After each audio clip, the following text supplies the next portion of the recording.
So I feel that First Samuel was really long. It was only 30 chapters, but I feel it was very long. There was a lot going on.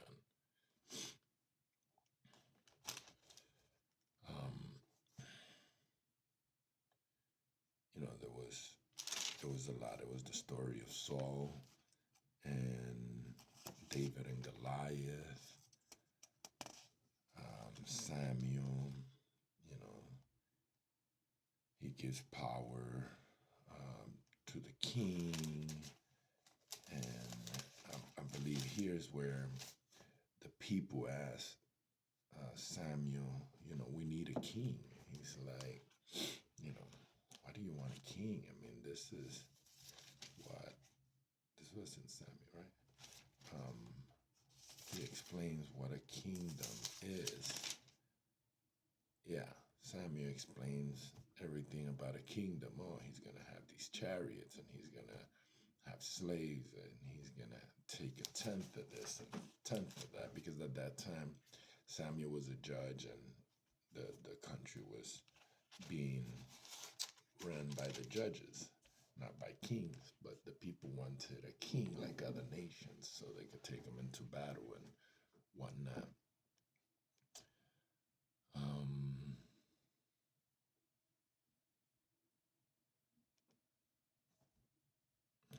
Eli's family shows that up to that time, messages from the Lord were very rare.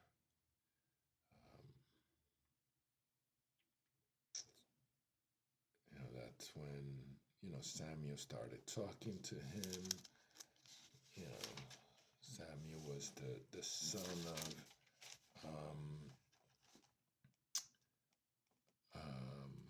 I think that was it from the last one? Ruth? No. Hannah.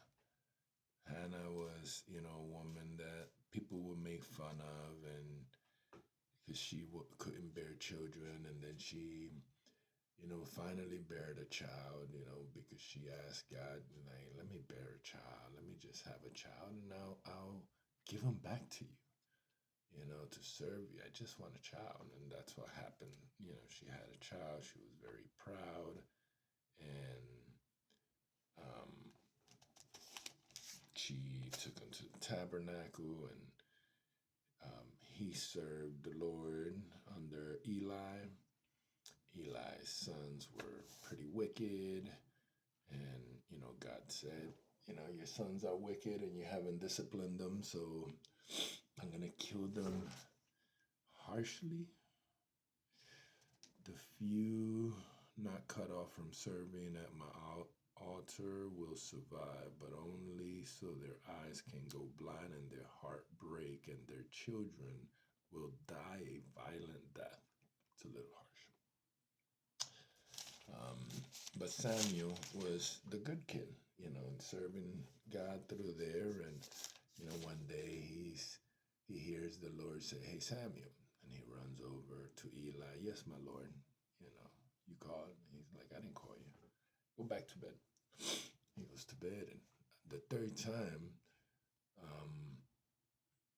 Eli gets it. He's like, the next time that you hear that voice, say, yes, my Lord, I am your servant, and listen. And he did that, and God spoke to him. And, next day, Eli is like, so what did God tell you? And he didn't want to say anything. He's like, you will be cursed if you hold anything back. And he's like, yeah, God told me that, he was going to kill you and your kids, and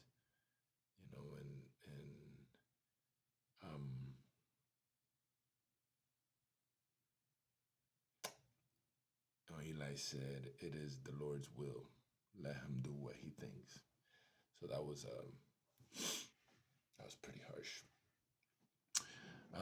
But then Samuel was confirmed as a prophet of the Lord then, and he spoke to the Lord quite often, and he would, ask the Lord questions and advice. And,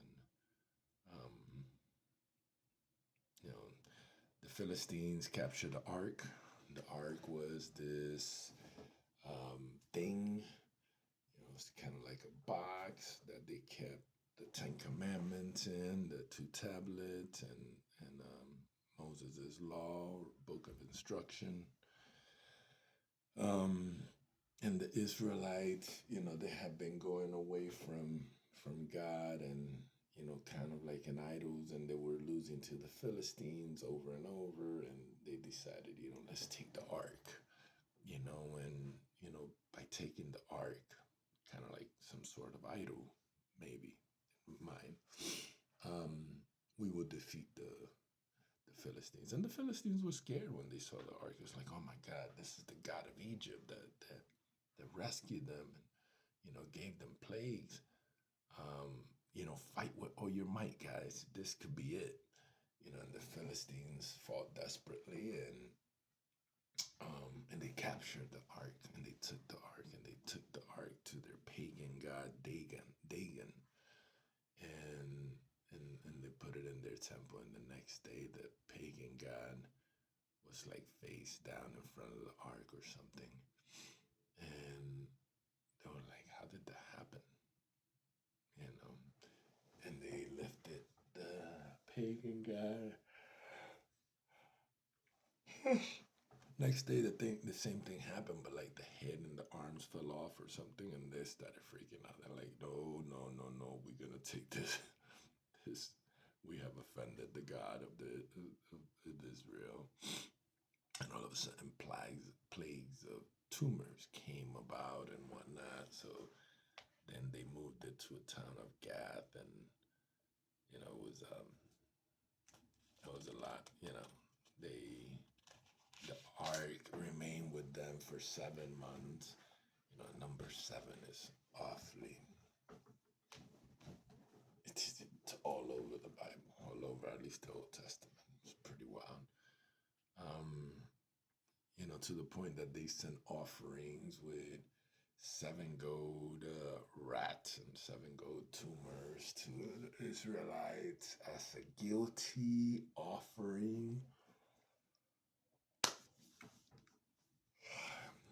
Somewhat asking for forgiveness.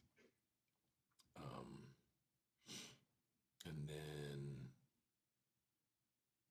you know, when they moved, you know, I don't know if it was it was the Israelites or whatnot, but the Lord, somebody looked in the ark, and I'm not sure if it was a tribe of Israel or Philistines, but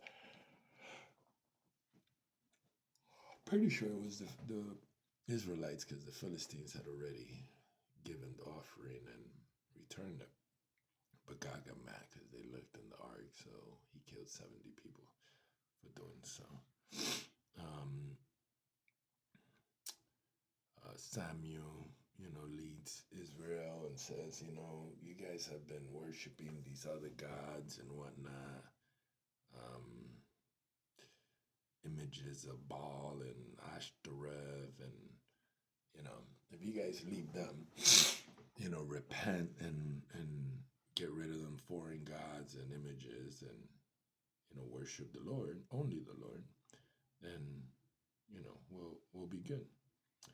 So they also went without food all day and confessed they had sinned. So you know, there's before it was only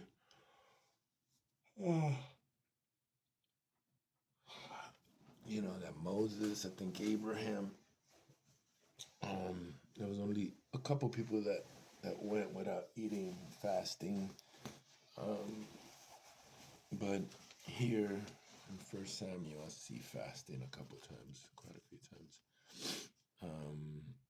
You know, in the fight with the Philistines, a mighty voice of thunder from heaven came. The Philistines, they were scared. I think they were fighting each other. They got confused. And from then on, Samuel continued to be Israel's judge.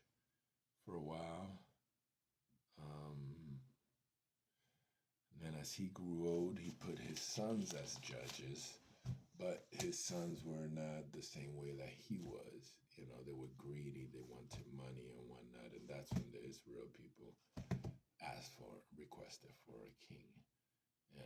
And Samuel warned them about everything, and you know, then he's like, "Well, you guys still want a king, huh?"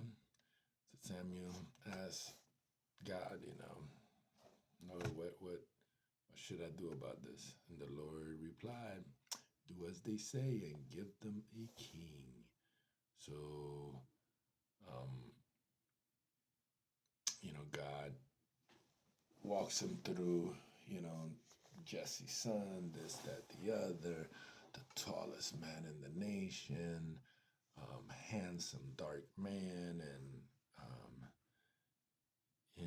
it's Saul, and they do this whole thing where Saul's donkey runs away, and he goes with one of his guys to look for the donkey, and then that's when he meets Samuel, and Samuel's like, no, the donkey has been found. Your father's not even worried about the donkey; he's worried about you, and he goes through all this, and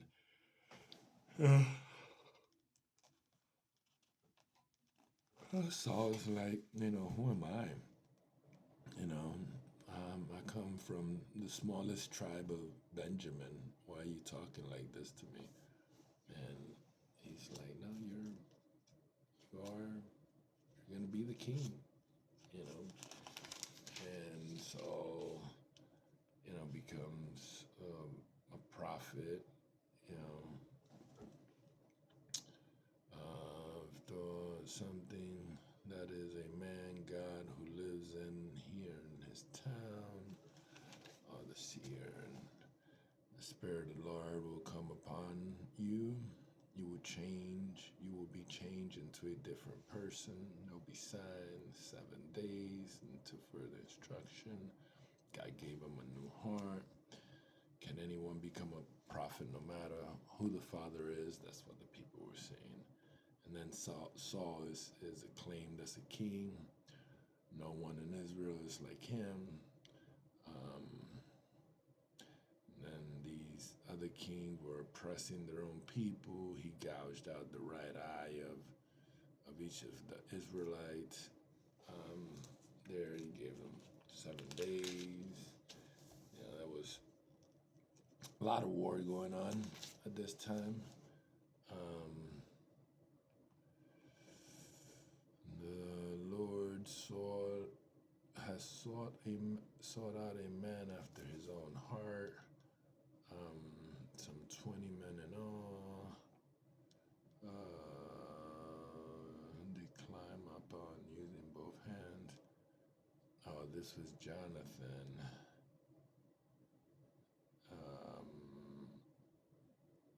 Where they were in the war, him and his armor bearer were climbing around. He came out of the hole and killed like 20 people. And just then an earthquake shook.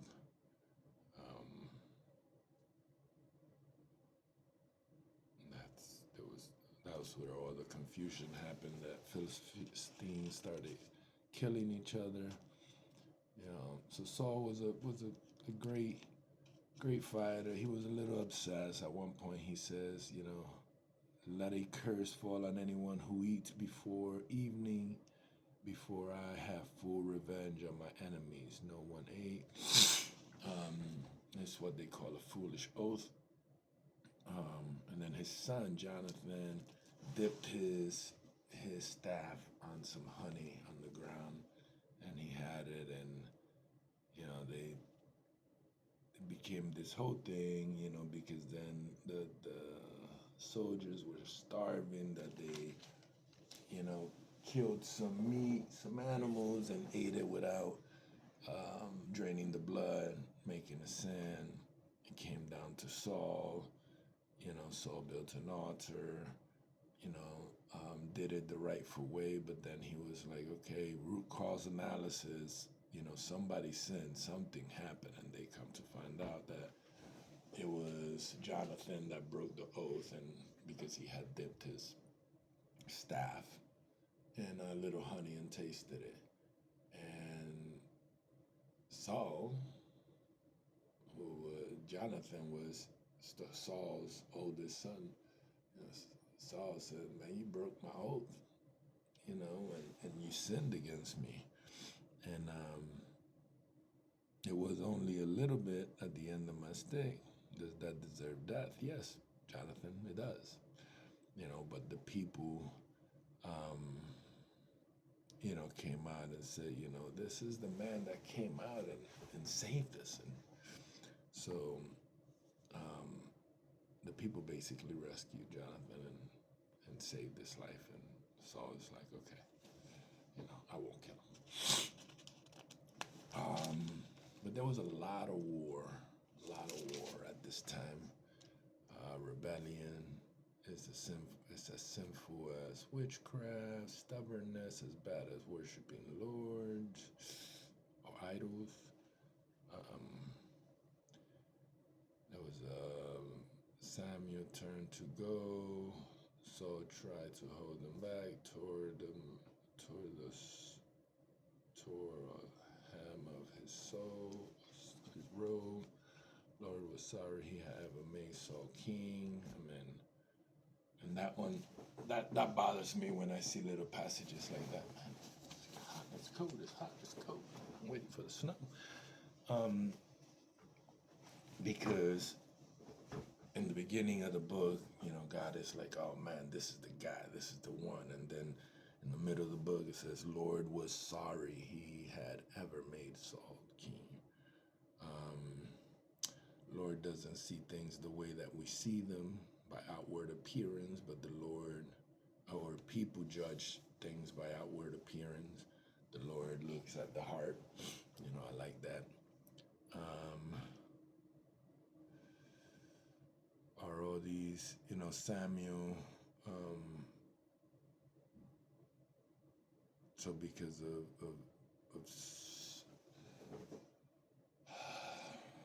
Samuel busting Saul down and said, you can't be king no more, and Samuel talked to God, and God is like, no, find another king. So he's like, okay, go to this place, son of this guy. Oh, that's Jesse. Jesse's, find this man named Jesse. His son is going to be king. One thing leads to another, whatnot. Saul is still king, though. Saul is still king for quite I think for the whole thing, yeah. For another 15 chapters or so. 13 chapters. So Samuel goes and finds this Jesse guy. He's like, bring me your sons. And 7 sons come out, like, yeah, one by one. Nope, that's not it. No, that's not it. No, that's not it. And he's like, is this all your sons? And Jesse is like, no, I got one more. My youngest, he's out. He's a shepherd boy. He's out in the, taking care. Bring him to me. And God says, this is the one. And guess who that was? Finally, David. King David, which wasn't a king yet. He was just a young little boy. David the little shepherd. So he talks to him. He has him come, and he introduces him to Saul and Jonathan, and they become great friends. At this point in time, this is when Goliath, the warrior of the Philistines, 9 feet tall with breastplate or some armor of 120 pounds, maybe it was the helmet, something, with a armor bearer that carries his shield and the spear that the head of it is like, I don't know, it's very specific. So he's the one that's out and about. And David, Jesse's sons, some of his sons go and be warriors for Saul. David is still a shepherd boy. And because there's a lot of war, Jesse's worried about his sons. He sends all these grains in these baskets with David, and it's like, hey, go and look out for your brothers. Tell me what's going on, and bring this to his commanders and them. And he does that, and at this time is when Goliath is taunting the Israelites and say, whoever defeats me will be slaves, and if not, you're my slaves, and all this and all that. David finds out that if whoever defeats him, them and their family don't have to pay taxes, and they were offering a wife and everything, and so little David comes to, I think, to Saul, to Saul, and says, "Hey man, I'll go fight him." And Saul tells him, "Don't be ridiculous, man. You can't possibly win. You're only a boy." And he's a man of war since he was a kid. And David is, I can see David being all like, "Come on, man. I'm a shepherd boy. There's many of lions and bears that come to try to take my sheep, and I grab them by the jaw and I beat them with my staff. Yeah, beat them to death with my club. And I've done this to both lion and bear. Let me go." Okay, you know what? Take my armor. And little David puts that armor. I can't walk with this man. I can't. No, let me go to the river. Goes to the river and gets his little smooth stones and his staff. And he comes to Goliath. I'm gonna come and get you. And Goliath is like, "What am I, a dog?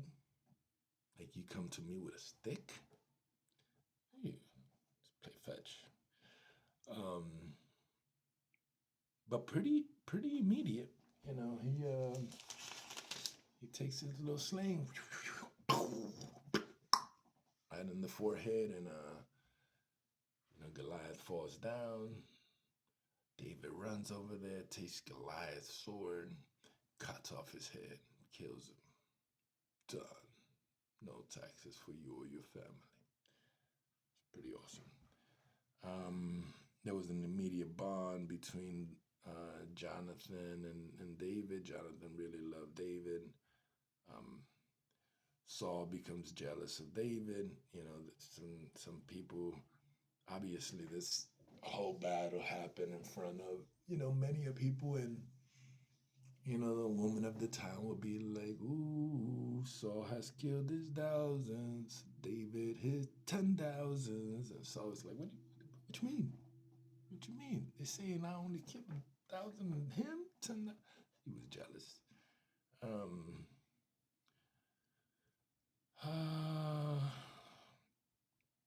Saul sends David, in these missions. It's like, go take, defeat these 200 Philistines and then bring me their foreskins. Let's see if you could do that. Ew. But David does it. David's like, "Yep, let's make it happen. Give me your daughter." That was kind of his payment, because his daughter Micah, I think it was her name.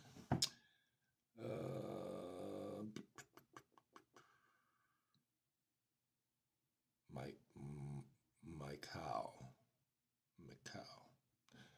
But they fell in love, and that's what he had to do to marry her, and he did. I don't know what's worse, killing 200 men for a woman, or taking their pants off after they die and cutting off the foreskin and putting it in your pocket or whatnot, bringing it.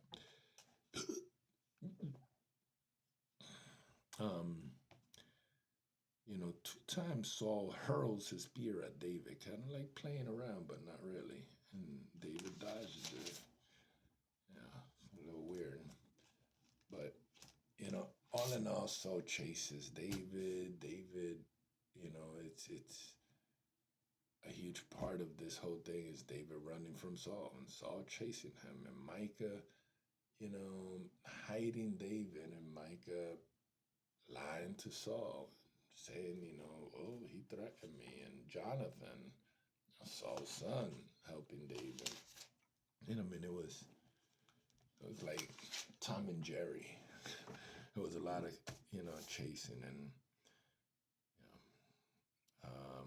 at one point, David and his men, because he had a small army by now, were deep in a cave, and Saul is through the towns looking for him, and he happens to go to relieve himself, and sure enough, David and his men are there, and his men are like, "This is your chance. Go take him out."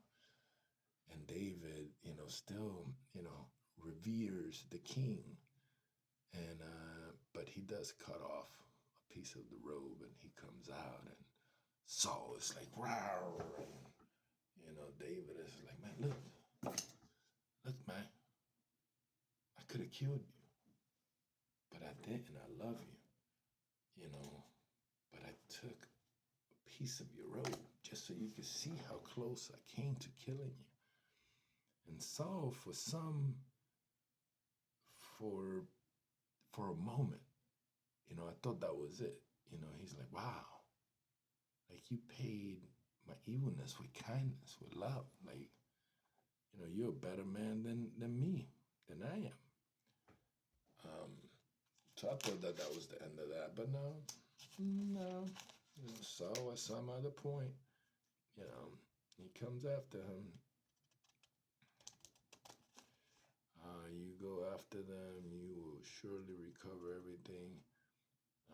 David, he goes back to town, and his wives have been captured, his men's kids, children been captured, and they go after these people, and sure enough, he gets them all.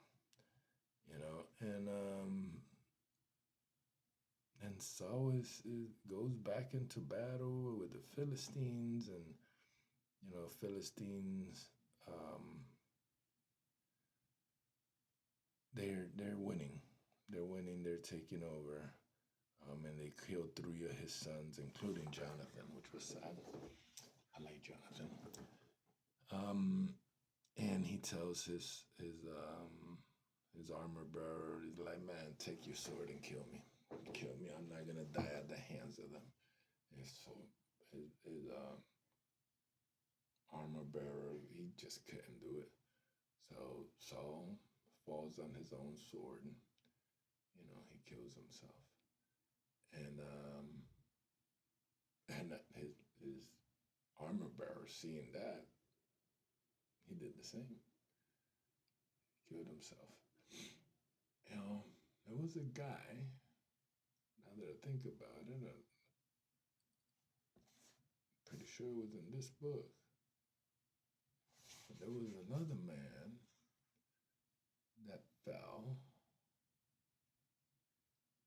and killed himself, but he said that he was a very fat man. That's why, but I don't know why that came to mind. There was some other man that killed himself. I don't think he meant to kill himself. He just fell, and he was a fat man, maybe with a Melech. Samuel. He broke his neck. This guy. Who was that? Eli. Oh yeah, Eli. Because this is when Samuel had told him about what God told him, and then when they told him about the Philistines taking the ark, and they told him that his 2 sons had died, he was just like taken aback. And when the messengers mention what happened to the ark. Eli fell backwards from his seat besides the gate. He broke his neck and died, for he was old and overweight. He was Israel's judge for 40 years. I don't know, I felt like I needed to say that. And you know, they cut off Samuel's head and fasted for 7 days. So that was First Samuel. My understanding is that First Samuel and Second Samuel was written at the same time. It was the same story, but for because of the length of the scroll, they had to break it up in two. So it was First Samuel. Pretty interesting. You know, there was some loyalty. There's the lineage finally coming through of David. You know, David is a pretty strong king. Saul is a pretty strong king. Some strong names there with Jonathan as well, and Eli, and how did how from Samuel, anointing Saul as king, and the journey between Saul and Jonathan and David, and the beginning of David, and the story of David and Goliath. There was a lot of action, a lot of history happening in this one. It's a pretty interesting chapter, First Samuel. Doesn't sound interesting, First Samuel, but it was quite interesting.